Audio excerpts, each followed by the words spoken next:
People, I'm back, DG. Now, what was I going to say? Now, in today's day and age, we know, I don't want to say it's anything new because football goes in stages. Soon we'll see 4-4-2, in my opinion, come back alive.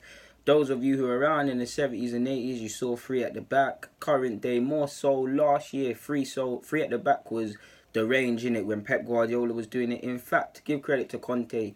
Conte was doing it, you were seeing people getting praised. Apart from Luis Enrique when he was at Barcelona in 2015 or so, you never really saw it. It was conventional of two centre-halves, really and truly.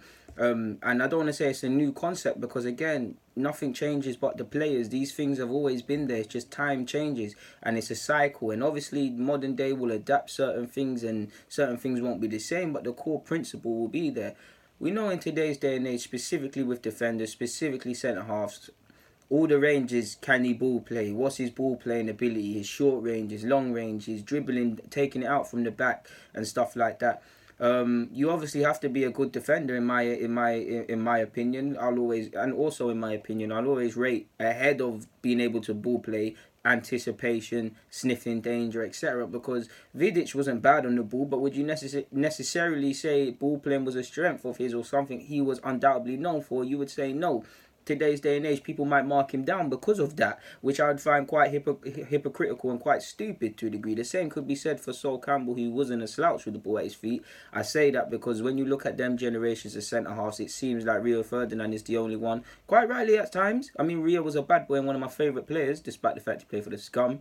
One of the only people that are praised as being a good centre-half in regards to ball playing.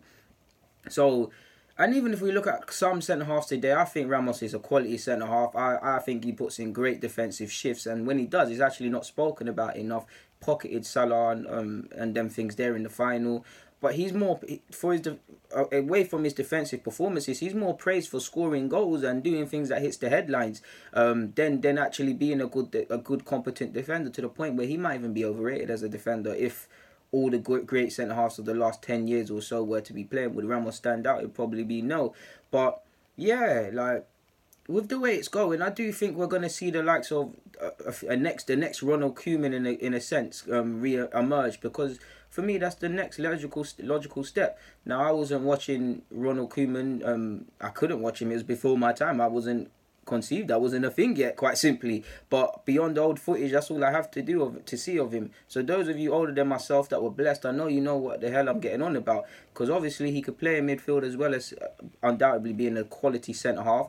He was obviously a good centre half, tackling and things like that. But he was praised for a lot of things. He scored goals. He was good at set pieces. He could dribble. He could pass. He was part of great sides. Like he had vision. He was a very composing figure. He could hit. He scored a lot of penalties. He could hit He could hit a mean free kick. He could score bangers. Like I said, all of these sort of things are normally attached to attacking players. So if a centre half's doing this, you can see how mad it is. So for me, anyways, people, if the centre halves are seen as nowadays, ball playing, being as them and the goalies being as critical to attacking phases of play as strikers, surely the likes of, obviously I'm not saying the next Ronald Koeman, like he's going to be the next Ronald Koeman, but in terms of that playing style, that belief and that ability, surely that's the next step. Surely managers sooner or later are going to encourage their centre halves to dribble. Now, I'm not too sure if that will mean midfielders will have to drop into the space to occupy. I'm not too sure how we'll see any changes, but surely this is the next logical step. I mean, history only repeats itself.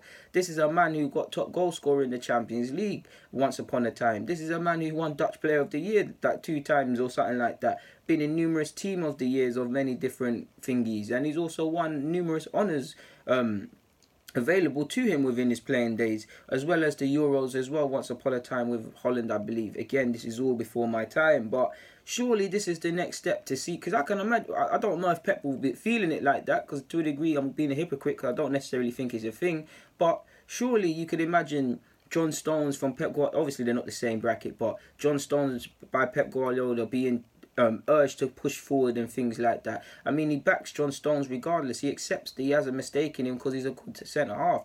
The last centre-half to really get praised in terms of being a competent and good centre-half was probably Cannavaro in 2006 when he won the Ballon d'Or following a good World Cup, and he probably didn't even deserve to win that. Certainly Thierry Henry should have, but Yeah, man, we know centre halves don't get recognition, but maybe in today's day and age, defenders might start getting recognition if the future likes of Ronald Koeman in regards to playing style come about. I don't know. I am starting to believe there should be another award for defenders. Clearly, attackers make the game and you want to watch great players. I mean, you don't go to watch Barcelona to necessarily watch PK. You're going to watch Messi, but it just seems like attackers are just praised for everything. I mean, Messi can score as many goals as he wants. If the defenders in midfield don't not concede goals or don't do their job, then he ain't winning nothing. So I'd like to see everybody equally praised, and it just seems like midfielders and strikers are the only ones. So I did think a new award for defenders or praise for defenders is needed, because there's some quality defenders about. Varane's been quality for the last 2 years in particular, especially the last year that went for, especially his run in regards to the Champions League campaign. Did he get praise? No. But maybe with the likes of what I'm referring to in this vid, these sort of centre halves, if they come around within the next years or so, we might see a difference. I honestly believe this is going to be a thing sooner or later. In the same way, I do think fullbacks are gonna switch flanks, because my manager used to switch me and Romario, the first choice fullbacks, consistently on either side of the flanks, and I've wondered why don't professional managers do that. So yeah, man, I think that's a thing soon as well. But that's going off topic for now. Anyways, guys, deluded if you wish, get in the comments, subscribe, definitely like the vid and then things there, share it up. I'm out.